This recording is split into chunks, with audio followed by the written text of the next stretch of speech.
Soy originario de la península de Yucatán y ahora me encuentro viviendo en la capital de esta.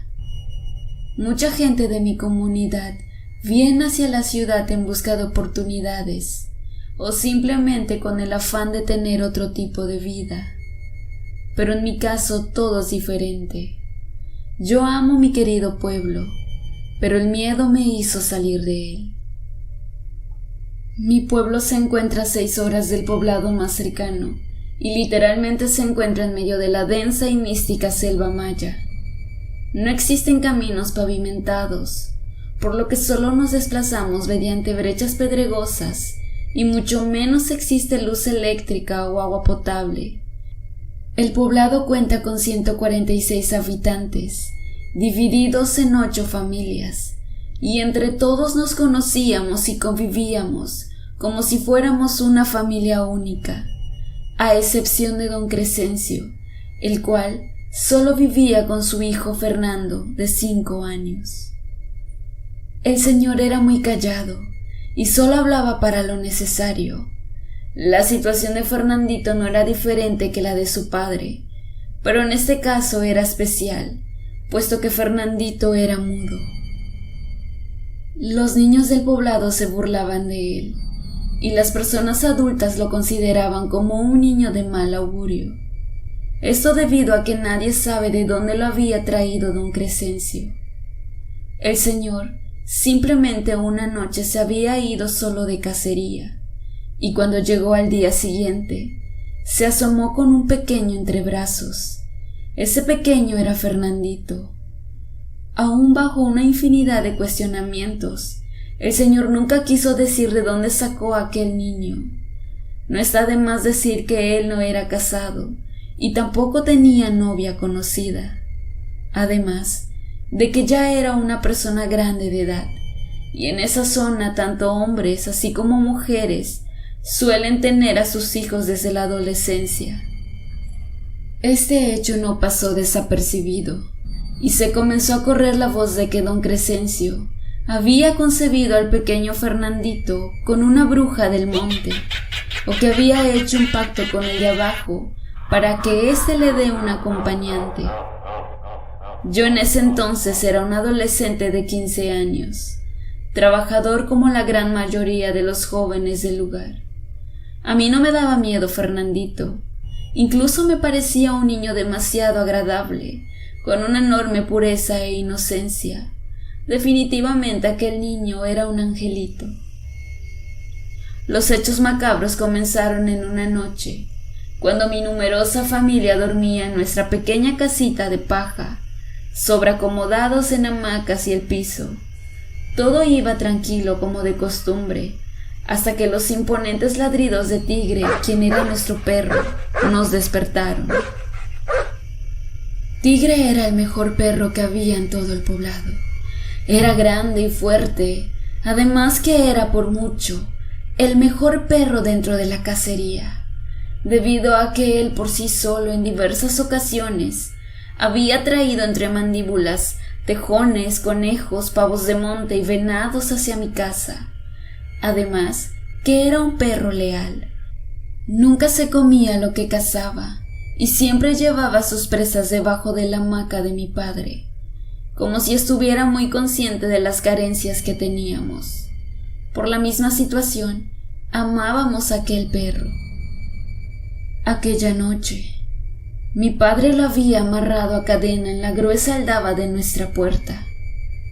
Todo ocurrió bastante rápido. Los feroces ladridos del perro fueron seguidos de unos espantosos gruñidos y una brutal pelea se armó en la puerta de la casa. Tanto mis hermanitos como yo llorábamos, mientras él se defendía valientemente. Mi padre, al escuchar aquel alboroto, rápidamente se levantó hacia su rifle que por seguridad se encontraba descargado. Considerando de que no contábamos con corriente eléctrica, mi padre no encontraba las balas de su arma, a pesar que lo buscaba desesperadamente, con el único quinqué de la familia en mano. Unos minutos en los que mi padre se demoró fueron cruciales. Lo que era una batalla reñida Para nuestra mala suerte y la de nuestro amado tigre, poco a poco se volcó a favor de aquella criatura que peleaba con el perro, al grado de que hubo un momento en donde aquella disputa se volvió una masacre. El perro emitía horribles gritos de llanto, como jamás había escuchado, mientras también oíamos cómo claramente aquella cosa que lo atacó le arrancaba grandes trozos de carne y piel. Tigre estaba siendo devorado vivo. La fuerza de aquella desconocida criatura era realmente descomunal, tan así que en su afán de llevarse a Tigre con él dentro de la penumbra del monte, tiró tan fuerte de la cadena con la que Tigre estaba amarrado y logró romper la gruesa aldaba. A la distancia solo se pudo escuchar cómo aquella criatura corría a una velocidad considerable, llevándose con él a Tigre, quien por su parte daba sus últimos quejidos de llanto y auxilio, que al cabo de un rato cesaron. Esto nos indicó que Tigre había muerto. Este griterío no pasó desapercibido entre los vecinos, quienes al paso de los minutos acudieron hacia mi casa a ver qué ocurría, con sus rifles y lámparas preparados. Mi padre, aunque demasiado tarde, al fin había logrado cargar su arma, y salió hacia donde se escucharon los últimos quejidos del perro. Sus compañeros lo siguieron. Aquellos cazadores se internaron en el monte y no regresaron hasta el amanecer. Pero sus rostros no eran nada más alentadores. Con sudor y tristeza, mi padre nos dijo que no habían encontrado a la criatura, pero sí habían visto en el camino pedazos del perro, exactamente la cola, una pata y uno de sus ojos. A pesar de todo el dolor que nos causaba el triste final de Tigre, a mi padre no era eso lo que lo tenía realmente desconcertado. Él no lo dijo directamente, pero escuché claramente decir entre plática de los otros cazadores que en el monte sí lograron hallar algo realmente perturbador. Eran las huellas de lo que al parecer era un niño pequeño. A partir de ese momento en el poblado, nada fue igual. El asesinato de Tigre fue el inicio de una masacre de perros, gatos y animales de granja. Realmente ninguno se salvaba. Además que la hambruna comenzó a azotarnos, porque los cazadores, aun cuando salían de cacería, ya no encontraban presas, y en cambio sí encontraban partes de animales, sobre todo cabezas de venados arrancados desde el tronco por una gran fuerza. Los cazadores entre los que me encontraba, por un momento nos olvidamos del hambre, y nos dedicamos a intentar darle caza a lo que sea que fuera esa criatura. No encontramos indicio de pelaje, de alguna guarida o algo similar, pero en cambio, muchísimas huellas había por todos los sitios donde se encontraba algún animal muerto. Las huellas eran todas similares, las de un niño pequeño. Esta situación no pasó desapercibida por la gente del pueblo, y no fue muy complicado encontrar un presunto culpable para todo esto: Fernandito. Esa idea me pareció bastante descabellada, y no estuve de acuerdo con ello. Sin pensarlo dos veces, me separé de aquel grupo, y se me ocurrió ir hacia casa de don Crescencio, para avisarle lo que tramaba la gente del pueblo. Lo ideal sería que se vayan antes de ser linchados. Corrí muy rápido hacia aquel sitio. Ya se comenzaba a hacer de noche, y sabía que en la oscuridad poco se podía hacer. Al llegar a la entrada de la choza de don Crescencio, escuché unas sonrisas y una diabólica voz infantil hablando de algo que no pude entender. Yo supuse que a lo mejor algún niño del poblado ya era amigo de Fernandito. De manera apresurada y sin hablar previamente, entré intempestivamente a la choza para alertarlos y se pudieran ir. Pero esa imagen, esa jodida imagen, aún siento cómo me eriza los cabellos y el corazón se me hace un sube y baja al recordarla. Dentro de la choza, en una mesa de madera muy rudimentaria, se encontraba una gran cantidad de cuerpos apilados, conejos, venados, perros y gatos. Al parecer todos aquellos animales que se habían perdido en estos últimos días se encontraban ahí en la choza de don Crescencio. Sin embargo, lo que más me perturbó fue el hecho de que la choza, la cual era una sola pieza, no tenía como tal una salida. La puerta por donde yo entré funcionaba como entrada y salida, pero Fernandito era mudo. Yo lo conocía desde hace muchos años y él nunca había hablado. Entonces, ¿de quién era aquella voz que escuché? Ahora sí, bastante asustado, salí corriendo de aquel sitio con dirección hacia los cazadores. Al llegar hacia ellos, les conté todo aquello que había visto, y sin pensarlo dos veces, todos nos desplazamos hacia la casa de don Crescencio. Cuando llegamos a este sitio, encontramos en la choza los cadáveres de animales, pero ni Fernandito ni don Crescencio se encontraban en el lugar. La gente, molesta y sin pensarlo dos veces, prendieron fuego a aquella humilde choza, y esa noche se vio en el poblado una gran luz como nunca se había visto antes. Todo gracias a aquel enorme fuego. Aquella noche del incendio, en la madrugada, se pudieron escuchar diferentes lamentos entre hombres y animales, como si fuera un peregrinaje de personas en llanto. Ni el más valiente del pueblo salió para mirar de qué se trataba. Al día siguiente, la gente comentaba que eran las almas en pena de todas aquellas personas y animales que murieron en esa choza y que habían sido liberadas gracias al fuego. En ese mismo instante, junto con los cazadores, salimos en búsqueda del señor y su hijo. Era demasiado obvio que un adulto mayor acompañado de un niño pequeño no podría haber llegado tan lejos, además de que todos nosotros conocíamos el monte como la palma de nuestras manos. A pesar de la cansada búsqueda que se prolongó hasta el día siguiente, no pudimos hallar nada. Dentro de lo que cabe, todo volvió a la normalidad. Pero a las 2 semanas de que todo eso había ocurrido, hicimos un macabro hallazgo. En el pequeño campo del pueblo se encontraba la cabeza de don Crescencio, que al igual que los demás animales, estaba desprendida del tronco violentamente. Evidentemente, mediante el uso de una gran fuerza, su mirada reflejaba un espanto escalofriante, como si segundos antes de morir haya visto al mismo diablo. A un lado de ese lugar se encontraba escondido detrás de unas leñas don Salino, quien era un teporocho que solo vagaba sin rumbo en búsqueda de alcohol. Cuando le preguntamos si él había visto qué ocurrió, con trabajo lograba pronunciar palabra alguna.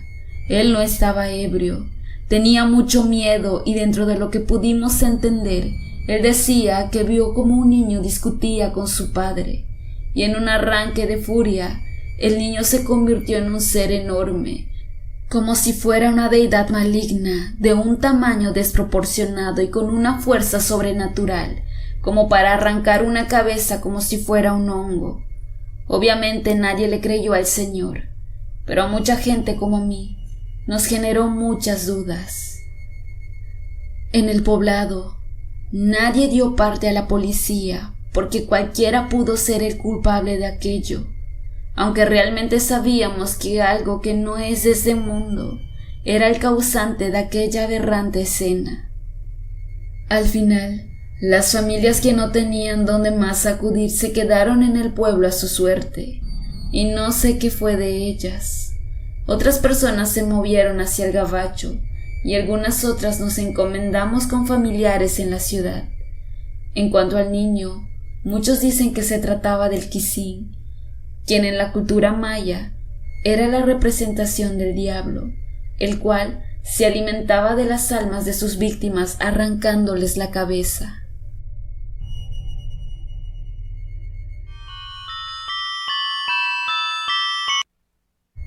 Todo comenzó cuando recibimos una llamada de alerta por parte de los campesinos de la zona en el estado de Yucatán. Reportaban que entre los maizales había unos sembradillos de marihuana y la gente de los rumbos estaba muy asustada por la presencia constante de hombres fuertemente armados. Para peinar la zona, habíamos acudido una cuadrilla de 6 elementos, pero desafortunadamente, una llanta de la camioneta se ponchó y eso nos generó un atraso, lo que causó que llegáramos al sitio casi al anochecer. Por órdenes de nuestro capitán, pasaríamos la noche en aquel sitio y seguiríamos peinando la zona hasta el día siguiente apenas saliera el sol. A razón de esto, encontramos un sitio cómodo para acampar y prendimos una fogata. Ya entrada más la noche nos dispusimos a cenar. Afortunadamente en la camioneta siempre cargábamos con algunas provisiones. Fue así como cenamos. Posterior a ello se designaron horarios de la guardia y nos dispusimos a dormir. Eran por ahí de las 12:30 de la noche, cuando el compañero guardia en turno nos despertó a todos en silencio. En voz baja nos dijo que había escuchado la voz de un niño cantando. Obviamente nosotros sabíamos que estábamos lejos del poblado más próximo, y era casi imposible que se encuentre por ahí un niño cantando. Lo primero que pensamos, que al compañero le estaban jugando una broma pesada por el sueño, y enseguida me ofrecí para relevarlo. Pasaron 15 minutos aproximadamente de mi guardia, cuando de igual manera entre la maleza y los árboles comencé a escuchar el canto de un pequeño. Era un canto aterrador y extrañamente generaba un eco que nunca había escuchado. Rápidamente me puse de pie y comencé a alumbrar por donde escuchaba el canto, pero no encontré nada. Ya con algo de temor, seguí haciendo la guardia. Pero a los 10 minutos de nueva cuenta escuché aquel canto, y fue cuando rápidamente fui a despertar a mis compañeros y les conté todo. Esta vez sí lo creyeron. Que 2 personas escucharan lo mismo ya era algo más que casualidad o nerviosismo. Los 6 soldados alertas y encañonando, comenzamos a preguntar quién andaba ahí sin respuesta alguna. Pero repentinamente, por una zona donde la maleza era alta, escuchamos unos ruidos como si algo muy grande se aproximara a toda velocidad, quebrando ramas y hojas secas. Todos nosotros nos pusimos en posición de combate, esperando que aquella cosa saliera. Cabe mencionar que en todo momento le gritábamos que se detenga, pero en ningún momento detuvo la marcha, y fue así como al fin aquella cosa salió de su escondite y brincó hacia nosotros. Sin pensarlo mucho lo llenamos de plomo, asustados y nerviosos, pero no era más que un gran venado. Sentimos algo de alivio al ver que se trataba de este animal, y hasta nos alegramos porque sin querer ya teníamos el desayuno de mañana. Entre risas y bromas, fuimos hacia aquel venado para ponerlo a un lado de la fogata, y fue justo en ese momento cuando sentimos un escalofriante horror. El ruido de los árboles, hojas y ramas rompiéndose cada vez con más fuerza, se hizo presente de nueva cuenta, y cuando lo observamos hacia aquella maleza, pudimos ver a un ser enorme, con los ojos extremadamente rojos, que tenían un brillo macabro que sobresalía por mucho entre la oscuridad. Sin mentir, aquel ser medía como 3 metros aproximadamente. Al momento de verlo, comenzamos a dispararle sin parar, pero fue justo cuando se detuvieron los disparos que él brincó hacia nosotros y se quedó parado a unos 3 metros. Era un hombre arrugado. De la boca le sobresalían unos enormes colmillos y era bastante peludo. Al verlo, a toda velocidad y sin agarrar nuestras cosas, nos echamos a correr hacia la camioneta, pasando entre los maizales para despistarlo. Solo escuchábamos cómo nos perseguía, rompiendo todo lo que se encontraba a su paso. Al fin logramos llegar hacia la camioneta y huimos del sitio a toda prisa. Pero para nuestra sorpresa, aquel ser salió entre los maizales y comenzó a perseguirnos dando enormes zancadas. Tan rápido era su correr que por más que íbamos a toda velocidad, él cada vez se veía más cerca de nosotros. Salvo el conductor, todos nosotros descargábamos con miedo nuestras armas sobre él. Pero los impactos de bala no parecían afectarlo en nada. Ante nuestra desesperación de vernos casi alcanzados, el conductor de la camioneta perdió el control y nos salimos de la carretera volteándonos entre unos campos de maíz. Al amanecer, fui el primero en recobrar el conocimiento. Me levanté como pude. La camioneta se encontraba volteada con el conductor aplastado. Desafortunadamente, este falleció junto con otro de los compañeros.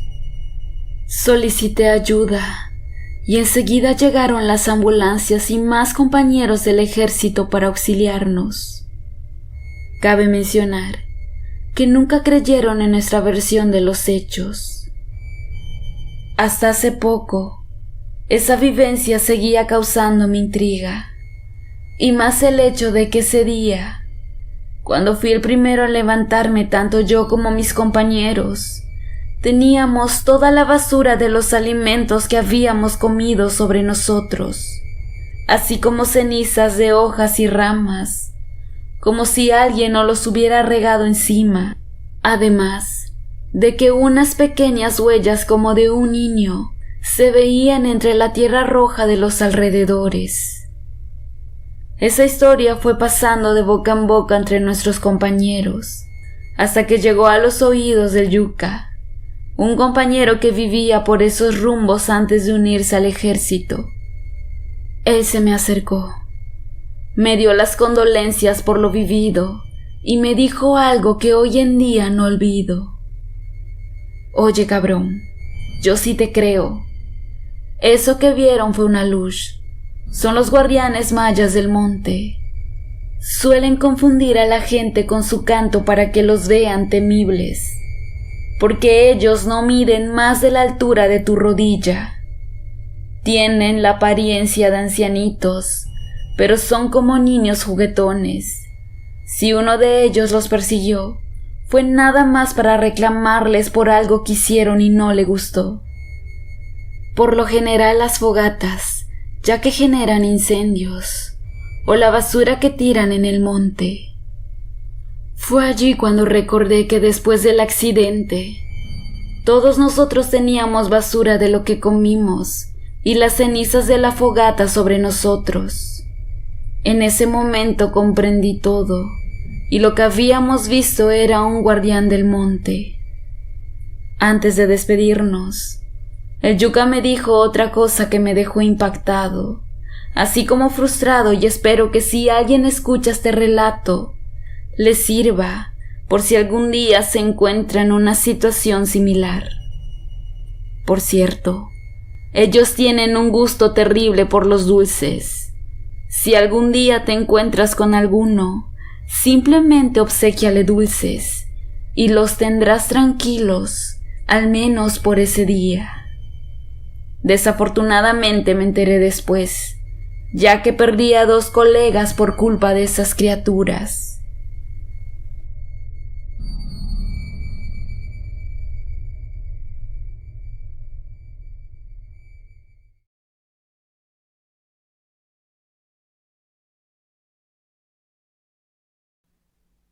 La siguiente historia es algo que no me ocurrió directamente, pero fui testigo de lo ocurrido. Hasta el día de hoy se desconoce cómo sucedieron las cosas y qué fue lo que realmente pasó. Ese día, recibimos una llamada de apoyo por parte de la policía de un pueblo. Un niño se había perdido muy cerca del rancho de sus padres. Llevaban algunas horas buscándolo sin éxito. Es por eso por lo que necesitaban más gente que pudiera ayudar a encontrar al pequeño Juanito, quien en ese entonces contaba con 7 años. Aquel día nos unimos y nos mantuvimos 72 horas de una búsqueda agotadora sin descanso, pero no tuvimos indicio alguno de dónde pudiera estar el niño. Hubo apoyos de helicópteros y avionetas quienes registraban los montes desde arriba, pero no tuvimos respuesta. Para saber más acerca del caso, preguntamos acerca de la situación de cómo se dio el extravío y nos contaron lo siguiente. Juanito había ido como todas las tardes, junto con su padre y su hermano mayor a buscar leña y a realizar los trabajos típicos de un rancho. Tanto el padre, así como el hermano comentan que cuando estaban ya muy cerca de retirarse, le pidieron a Juanito que los esperara cerca de un árbol de ceiba, a unos 20 metros del rancho, por lo que él se sentó a un costado de este, a esperar que su padre y hermano trajeran los fardos de leña que habían cortado ese día. Lo que pasó después, hasta el día de hoy, 14 años después de lo sucedido, sigue siendo un misterio. Cuando el padre y hermano llegaron para retirarse, el pequeño Juanito no se encontraba en el sitio. Ellos comenzaron a buscarlo por todas partes en el monte, pensando que se había distraído por alguna parte, pero no lo encontraron. Al igual, fueron al rancho en el cual solo ellos 3 se encontraban, pensando que posiblemente pudo ir al baño, pero tampoco se encontraba ahí. Pasaron un rato de búsqueda y de allá decidieron retornar hacia la casa donde pensaban que seguramente se encontraría Juanito esperándolos. Desafortunadamente eso no fue así. Al llegar, el padre lo primero que hizo fue preguntar por Juanito, pero su esposa le contestó que se supone que él regresaría con ellos. En ese momento avisaron a las autoridades, quienes comenzaron a realizar la búsqueda del chico, pero no pudieron dar con él. Los momentos claves de la investigación fueron varios. Primeramente, las chancletas del pequeño se encontraban junto al árbol, donde él esperó a su padre y hermano. Sin embargo, no había ninguna huella cercana, ni de él, ni de nadie en los alrededores. Pareciera que algo en el árbol se llevó a Juanito desde arriba. En su momento se pensó en un secuestro, que puede resultar lógico, pero después de analizar las pruebas, resulta poco probable. Para llegar al rancho se necesita recorrer un camino como de 3 horas, entre fango, hondonadas y muchas piedras. Además, el camino estaba lleno de brechas, por lo que para llegar al sitio se debía tener mucho conocimiento de ello. También se consideró que Juanito era un niño que salía a jugar libremente en la calle. Al igual que siempre, se iba al monte a cazar pajaritos o simplemente a jugar. Quien lo quisiera secuestrar podría haberlo hecho en un lugar menos complejo que un rancho de difícil acceso a 3 horas del pueblo. Otra situación que dio mucho que pensar es que durante la búsqueda se utilizaron 2 perros altamente entrenados y especializados en búsqueda, al cual les dieron a oler prendas del niño para rastrearlo. Uno de ellos comenzó la búsqueda y comenzó a ladrar hacia la tierra en un sitio ubicado a 10 metros de donde fue visto el niño por última vez. El perro ladraba, rascaba la tierra y gruñía desesperadamente. Esto fue por un lapso de 5 minutos, hasta que el perro de la nada comenzó a llorar desesperadamente y comenzó a correr en círculos como si estuviera tratando de huir de algo, y al cabo de unos minutos se desplomó dejando las patas rígidas y echando espuma por la boca. El perro murió. Rápidamente policías y soldados revisamos aquel sitio y descartamos que tenga algún tipo de veneno que haya matado al perro. Aquel lugar era un claro que no tenía indicios de haber sido cavado, por lo que se nos hizo difícil creer que pueda tratarse de que el niño se encuentra ahí enterrado. No obstante, desenterramos el lugar en varios metros a la redonda. Trabajamos mucho en ese sitio y logramos cavar un gran hoyo, pero no encontramos rastro de ningún tipo. Después de varios días de apoyo entre soldados, policías, familiares y campesinos, la búsqueda terminó, sin éxito. Existen muchas teorías con respecto a lo que ocurrió ese día. Algunos siguen sin descartar el secuestro.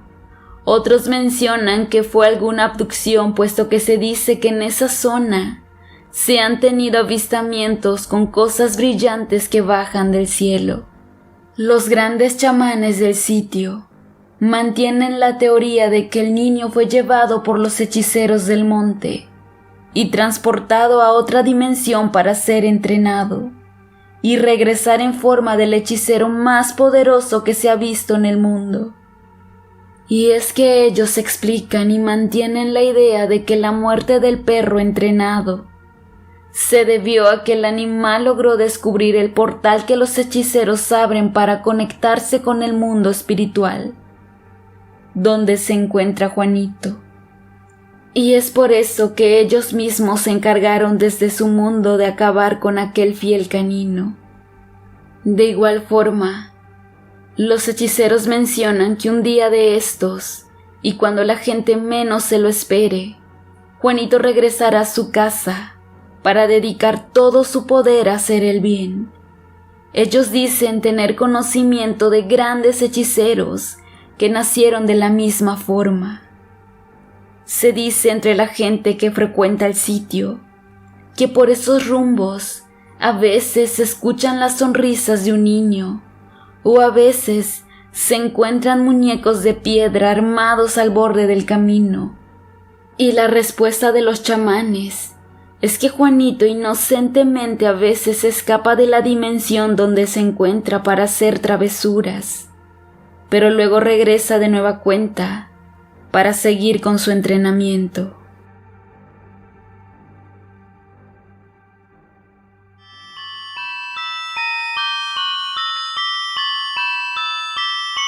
Ya han pasado 20 años desde que me ocurrió esta historia, pero aún me causa pesadillas y mucha tristeza hoy en día. Era el año 2001, cuando varios amigos de la prepa decidimos ir a acampar en la selva, contigua a una comunidad llamada San José, eso en la península yucateca. Cabe decir que ese instante era el momento esperado por todos nosotros, pues recién finalizamos el curso. Todos los compañeros habían pasado al 5º semestre sin problemas, y era la salida perfecta para embriagarnos y liberar toda la tensión del fin del ciclo. Con apoyo de un hombre de campo que contratamos en el pueblo, nos adentramos a la selva.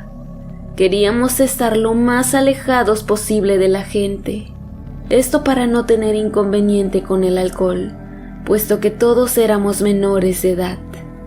El señor que nos llevó se aseguró de esto.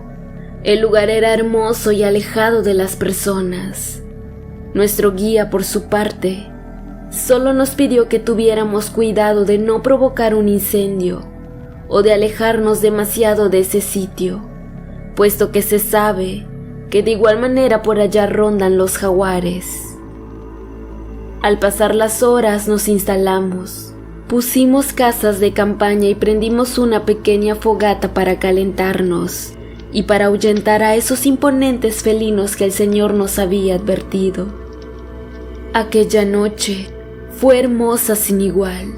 El cielo completamente estrellado y un delicioso ambiente fresco propició que al fin comenzáramos a beber alrededor de una fogata.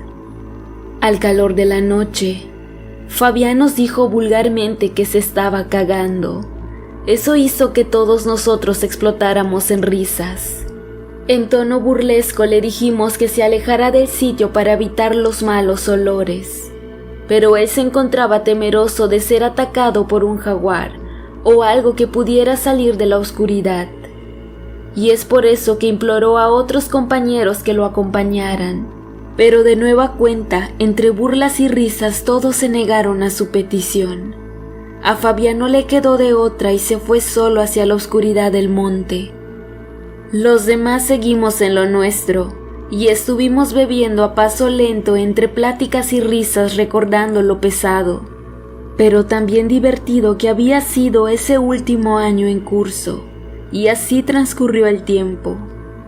Fueron aproximadamente 2 horas en las que completamente nos olvidamos de Fabián.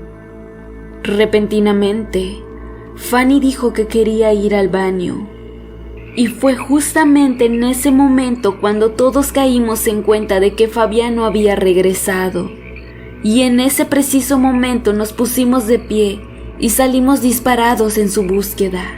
Fueron como 20 minutos que lo estuvimos hablando, gritando por todos los alrededores, pero no obtuvimos respuesta.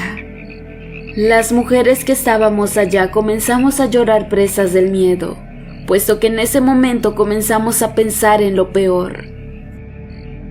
Repentinamente Javier comenzó a chiflarnos y hablarnos de forma desesperada. Todos corrimos hacia él. Cuando llegamos vimos a Fabián, tirado entre hojas secas e inconsciente. Entre todos lo recogimos y lo llevamos hacia la fogata.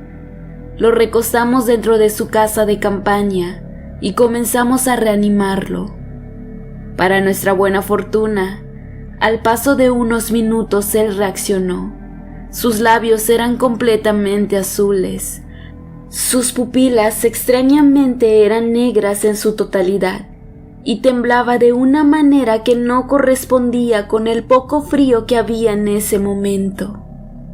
Luego de asegurarnos que estaba bien, le preguntamos qué había ocurrido, y él, aún temblando y con una voz que daba a entender que estaba débil, nos dijo que al momento de buscar un sitio para hacer del baño, encontró una cueva, el cual tenía la entrada sobre el nivel del piso. A él le pareció una buena idea ir a la entrada de esta, pero cuando se disponía a realizar su necesidad, comenzó a escuchar la voz de una mujer al fondo. Esa mujer hablaba un idioma raro. Él se asustó, pero pensó que a lo mejor alguna de las chicas del campamento había ido, y le pasó por la mente ir a ver de quién se trataba. Pero el miedo fue superior, y al momento de querer salir del sitio, sintió como en medio de la oscuridad algo lo tomó del pie y lo jaló con una increíble fuerza hacia el fondo de la cueva. Sin embargo, él forcejeó sin éxito. Ya una vez cansado se le ocurrió rezar con todas sus fuerzas, y fue así como sintió liberarse, y salió a toda prisa de la cueva. Lo extraño que al salir de la cueva, él dice que la entrada de esta estaba tallada de forma de calavera, y que los ojos le brillaban de un color rojo, muy fuerte, que sobresalía entre la oscuridad. Al decir eso, nosotros estuvimos tratando de hallar ese sitio, pero no había absolutamente nada donde él dijo haber visto esa cueva. Después se desmayó y dice no recordar nada más. Todo lo que ocurrió posterior a ese momento fueron situaciones realmente aterradoras. Fabián se quedó sentado junto a nosotros completamente callado. Aunque tratamos de seguir en nuestra fiesta, ya nada fue igual.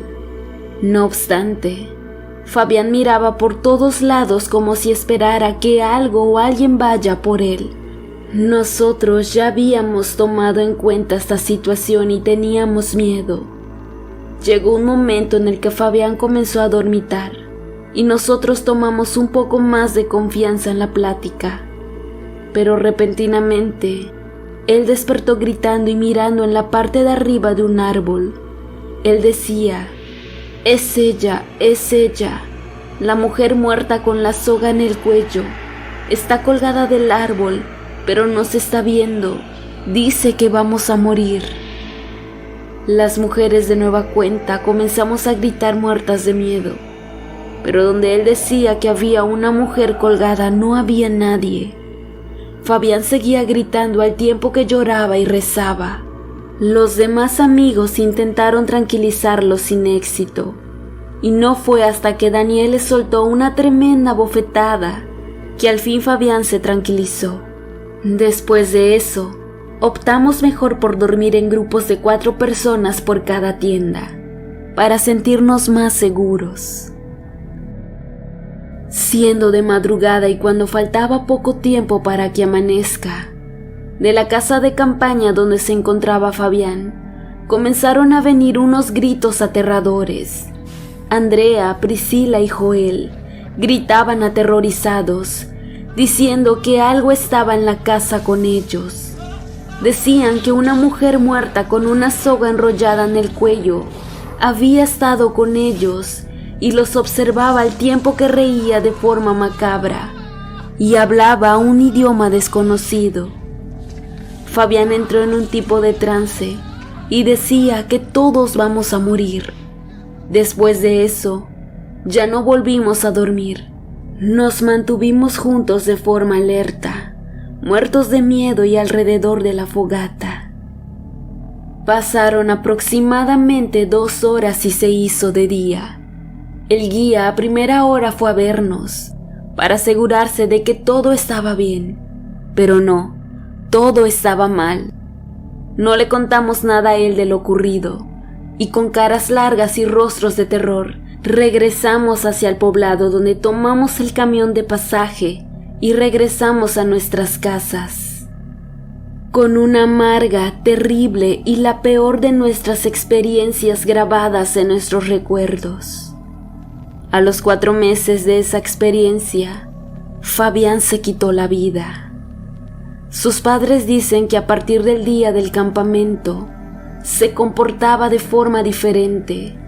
Decía que la mujer con la cuerda en el cuello le insistía que se quitara la vida, hasta que lo logró.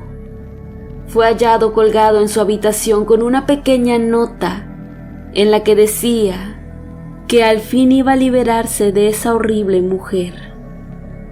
Esa no fue la única desgracia ocurrida a alguno de los miembros de ese campamento, y más específicamente a las personas que durmieron ese día en la tienda con Fabián. A los 3 años de la muerte de Fabián, Andrea fue hallada muerta en su departamento donde vivía sola. Las autoridades nunca se pusieron de acuerdo. Unos dicen que había olvidado cerrar la llave del gas, y otros dicen que se trató de un suicidio. 2 años después, Joel se cortó las muñecas poniéndole fin a su existencia. Su novia, quien vivía con él, dice que él siempre tuvo pesadillas en las que decía que veía en todas partes a una mujer colgada del cuello, aparentemente muerta, pero con una voz macabra en todo momento que le decía que él es el siguiente. Hace 3 meses, fue hallada muerta en su casa Priscila. El caso de ella fue algo más enfermizo, puesto que enloqueció. Decía que una mujer la quería poseer y tuvo un comportamiento bastante extraño que los médicos nunca pudieron diagnosticar. Al fin su tormento acabó. Se lanzó del edificio donde vivía, teniendo una horrible muerte instantánea. Siendo una casualidad tan perturbadora, me dispuse a preguntar acerca de la cueva que Fabián aseguraba haber visto, y para ello viajé hacia el poblado donde había ocurrido. Mucha gente no supo nada al respecto, y otras personas no querían hablar de ello. No fue hasta que logré hablar con don Crisanto, el cual era un anciano que vendía sorbetes, quien me dijo que Fabián había encontrado la morada de Ixtap, quien en esas zonas y en la cultura maya era la diosa del suicidio. Él me dijo que mucha gente no creía en ella, y él, en lo personal, sí lo hacía, y era por ello por lo que le rendía culto y lo oraba con lengua maya por respeto. No sé qué pensar de todo eso. Todo suena como una historia digna de película, pero todo lo ocurrido fue real, y me parece una gran casualidad que todos los amigos de aquella casa de campaña atentaron en contra de sus vidas.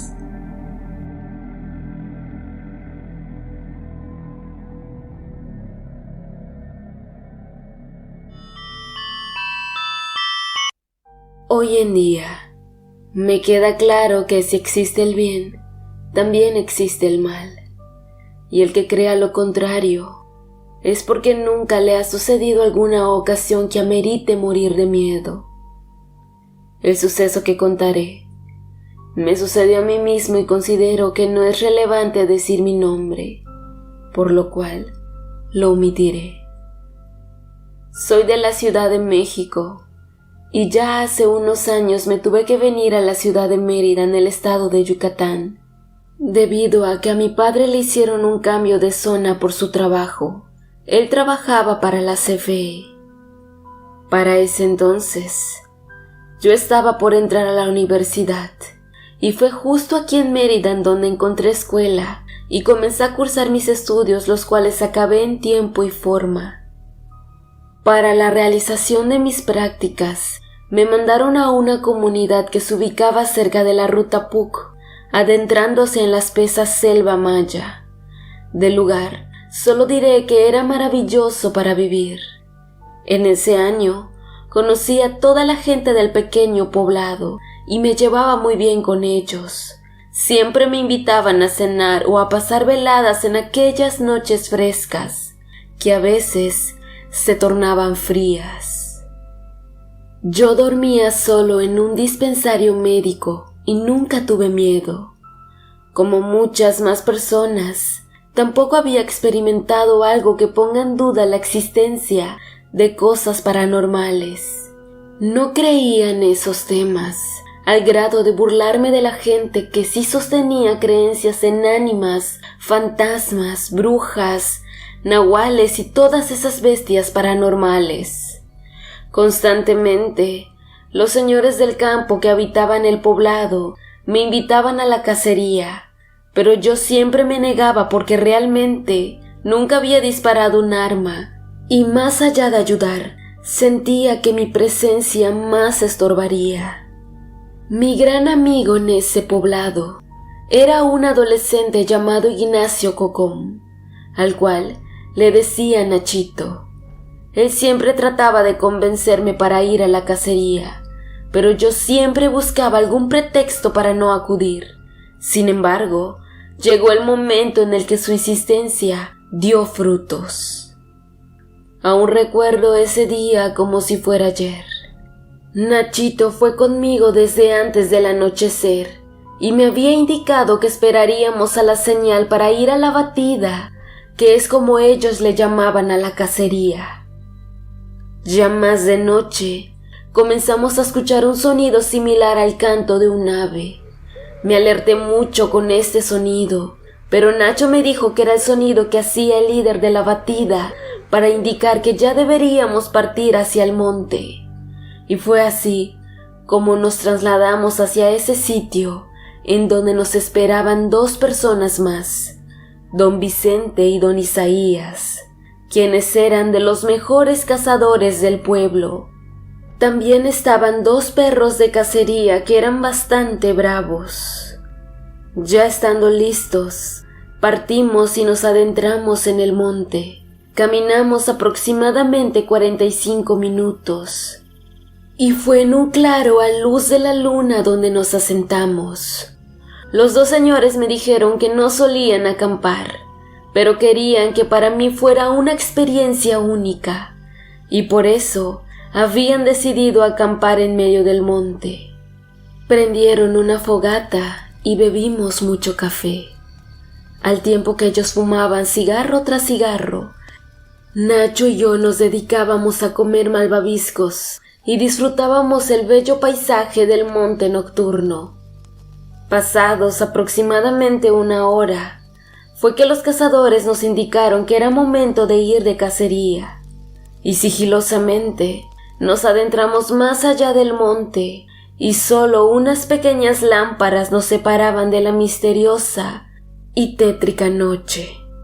Los perros que iban con nosotros conocían bastante bien el olor del venado, y era por ello por lo que de un momento a otro fueron quienes comenzaron a guiarnos. Ellos avanzaban rápidamente, y era por eso que se nos complicó seguirles el paso. Repentinamente y de la nada, del otro lado de donde nos guiaban los perros, escuchamos el crujir de las hojas secas, y cuando miramos hacia la oscuridad, pudimos ver 2 grandes ojos amarillos brillosos. Exaltado y en voz baja, don Vicente comentó que lo que estábamos viendo era el ojo de venado, y sin pensarlo mucho, descargó su arma contra él. Al escuchar las detonaciones, los perros regresaron hacia donde nosotros estábamos, y sin pensarlo, se fueron ferozmente contra el venado para tratar de asesinarlo, en caso de que aquellos balazos no hayan sido suficientes. En ese justo momento fue cuando mi percepción acerca de la existencia de las criaturas de la noche cambió, y sé que esto es difícil, de hecho, diría casi imposible de creer, pero lo que a continuación les contaré, hasta el día de hoy no hay nadie al que le cuente y me lo crea. De los perros que se habían abalanzado sobre el venado, uno de ellos salió volando hacia nosotros. En ese momento, imponentes gritos de terror salieron de nuestras gargantas al quedar completamente cubiertos de sangre y vísceras. Aquel perro se encontraba partido en 2, y lo que fuera que lo había hecho lo había realizado sin el mínimo esfuerzo, y no los había lanzado en actitud retadora. Afortunadamente, el otro perro logró huir y comenzó a llorar de forma horrible, huyendo a toda velocidad del sitio. A pesar de estar en shock, como pudimos nos repusimos y realizamos lo mismo, corrimos enloquecidos.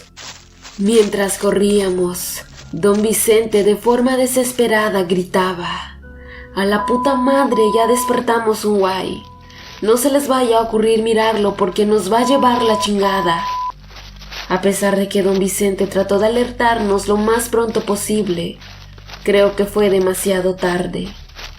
Al voltear a ver a Nacho, él no corría a mi lado como yo pensaba. Él estaba quieto, ausente, mirando hacia la oscuridad.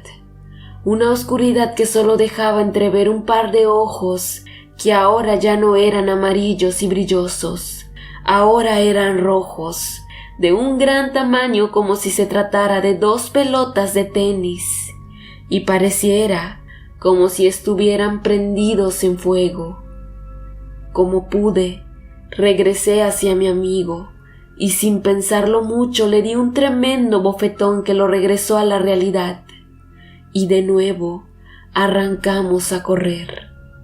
Seguíamos corriendo sin parar, y de repente escuché algo que me heló la sangre, y enseguida me erizó la piel.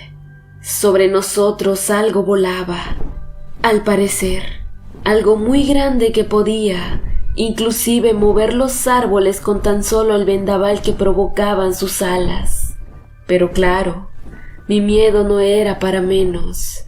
Desde muy pequeño yo le tenía un terror sin igual a las gárgolas, y algo dentro de mí me decía que aquel ser que nos sobrevolaba era una de ellas.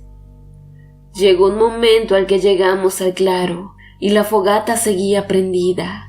Según los cazadores, esto era lo mejor que nos pudo haber pasado, puesto que los Wai no se acercaban al fuego. Al llegar a la fogata, me encontraba bastante pálido. De mi mente no salía el sonido de aquellas imponentes alas, y aún podía sentir el viento que éstas generaban en su vuelo. Don Isaías, al verme así, me dijo: «Hijo, dime que no lo viste a los ojos».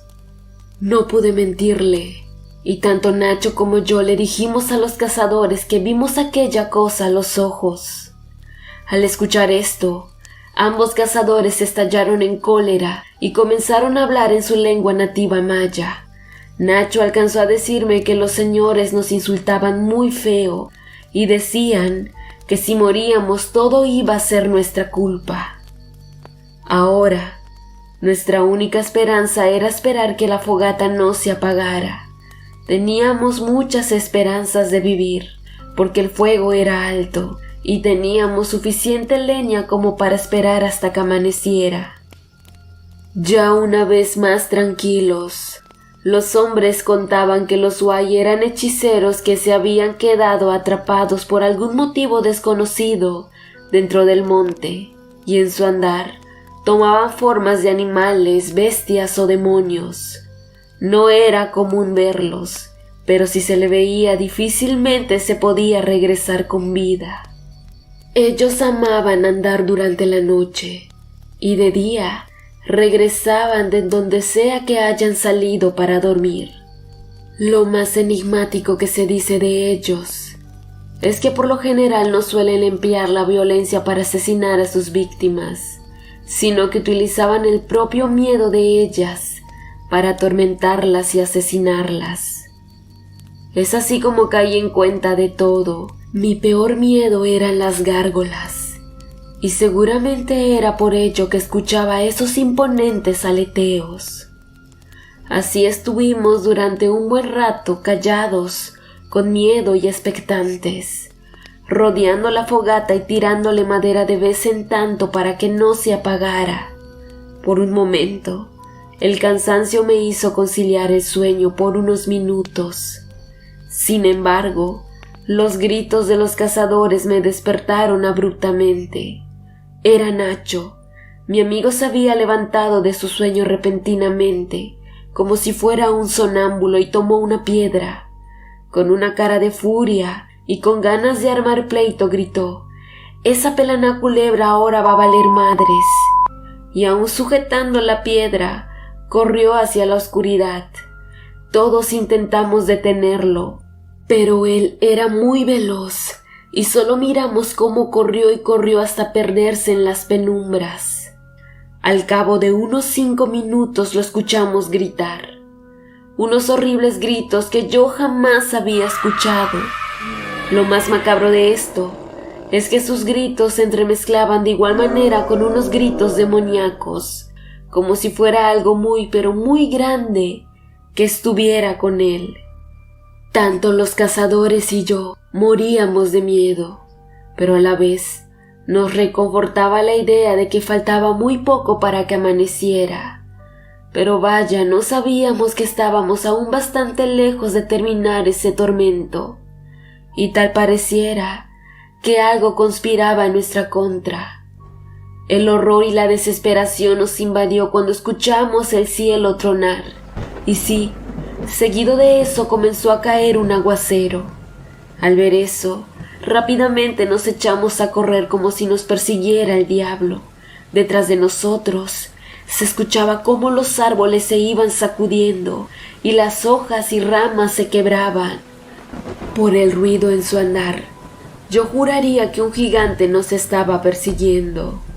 Pero lo peor de todo era su risa. Aquella macabra risa que hasta el día de hoy escucho muy seguido en mis sueños. En esa ocasión no era el único que podía escucharlo, y era por lo mismo que don Vicente, el cual iba de último, por ratos se paraba para realizar disparos a lo loco hacia atrás, pensando que quizás en una de esas podía herir o asesinar a lo que sea que nos estuviera persiguiendo. Al fin nuestra carrera rindió frutos, y al salir de una zona donde los árboles eran frondosos, pudimos observar el inicio del crepúsculo, y de igual forma que al fin pude ver la carretera. Realmente no lo podía creer. Estábamos salvados, o al menos eso pensé. Casi llegando a la carretera tropecé con una rama cruzada en el camino. Me azoté la cabeza contra una piedra y caí, pero antes de perder totalmente el conocimiento, solo recuerdo que don Vicente no paraba de disparar y reía mucho como poseído, al tiempo que maldecía en lengua maya.